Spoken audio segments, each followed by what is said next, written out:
Usai sidang saksi ketiga dari Pemda Kabupaten Serang kabur. Ada apa ya?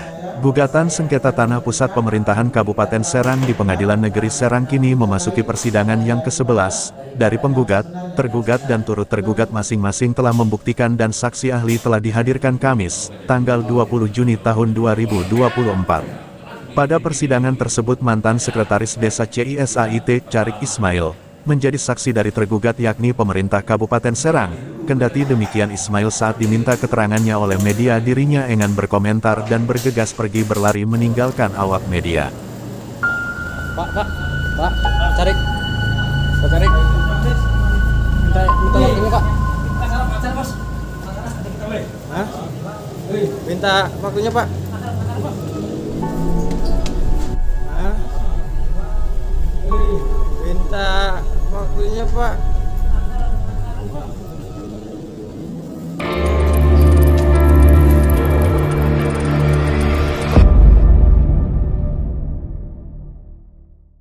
Sementara disampaikan kuasa hukum tergugat yaitu Bupati Serang Deni Ismail Pamungkas, menjelaskan bahwa saksi yang dihadirkan oleh dirinya menerangkan tentang para penggugat dan orang tua dari penggugat telah menjual tanahnya kepada orang lain. Si dari Bapak tadi kebetulan kabur terus itu kenapa ya, Pak? Oh ya nggak tahu saya tuh. Nggak tahu saya. Ya tadi ini sidang apa, Pak?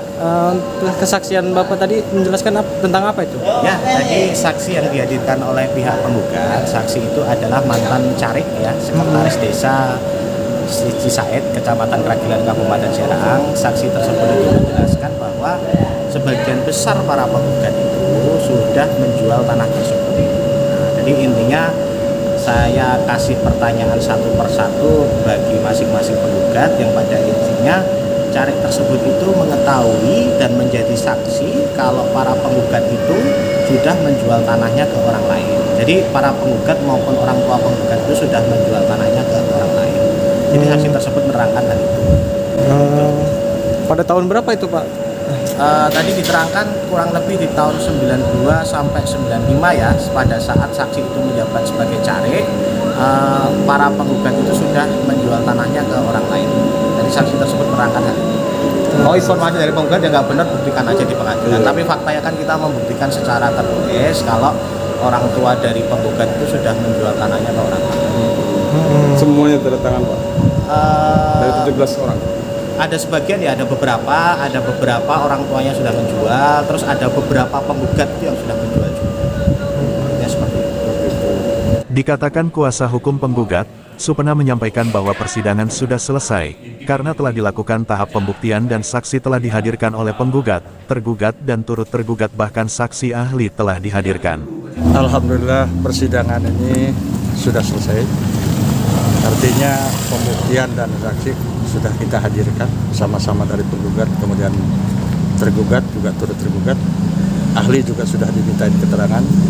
Dan tadi pada pokoknya inti daripada keterangan ahli menyatakan bahwa hak kepemilikan itu masih berlaku dan kita masih punya kepemilikan yang asli, yang memang seharusnya wajib itu ditarik. Dan ini tidak dilakukan oleh panitia pembebasan lahan. Itu kunci pokoknya. Jadi sampai kapanpun hak kepemilikan itu melekat kepada para pemilik yang punya tanah di lokasi tersebut. Gitu. Jadi tinggal kita nunggu PS peninjauan setempat. Mungkin seminggu dari sekarang siapa yang akan hadir dari mereka untuk menunjukkan bahwa tanah itu sudah dibeli. Dan sampai saat ini memang tidak ada transaksi. Sekalipun tadi saksi yang pertama itu sebagai pelaku, tentu saja pelaku untuk dirinya sendiri, untuk kesaksian diri sendiri, dia akan mengatakan yang mereka paham. Tapi yang jelas itu tidak melakukan sosialisasi kepada pemilik yang punya hak yang aslinya sampai saat ini memang tidak ditarik. Hak kepemilikan, kemudian itu juga kita kelola, kemudian tanah juga kita kuasai, itu sampai terakhir ada penlock. Dan tadi saya tanya mengenai penlock, itu diakui karena penlock itu kan sarana untuk informasi publik. Jadi tidak bisa disembunyikan, sekalipun pihak tergugat dan turut tergugat hanya menyajikan atau menampilkan penlognya 2017. Sementara tadi saya beritahu pesan moral kita bahwa penlog itu ditentukan, ini ada dua. Satu, penlog penentuan sarana untuk pemerintahan, untuk perkantoran. Yang kedua, itu yang tadi nomor 18, yang nomor 19-nya itu SK Bupati untuk penunjang sarana pusat pemerintahan Kabupaten Serang. Jadi itu yang tidak disampaikan kepada kita. Ini kan ada yang ditutup-tutupi. Kenapa? Karena di situ terjadinya PPJB itu tahun 2015. Sementara ketika ditanya kepada ahli, apakah PPJB itu merupakan hak pemilikan? Bukan. Itu baru janji beli. Apabila itu tidak dilakukan pembelian, berarti batal demi hukum atau tidak sah. Itu yang dimiliki, yang diberikan kepada kita adalah PPJB tahun 2015. Sementara penlognya itu 2011. Berarti itu jelas bertentangan dengan Undang-Undang Nomor 2 tahun 2012 pasal 27, bahwa tanah ketika sudah ditentukan lokasinya tidak boleh diperjualbelikan kepada pihak lain kecuali kepada orang yang pemohon. Berarti ini Pemda pemohon. Itu kecuali kepada Pemda, tidak bisa dioperalihkan kepada orang lain. Itu yang tadi terungkap di pengadilan. Kemudian disampaikan juga oleh saksi ahli dari pihak penggugat, Dr.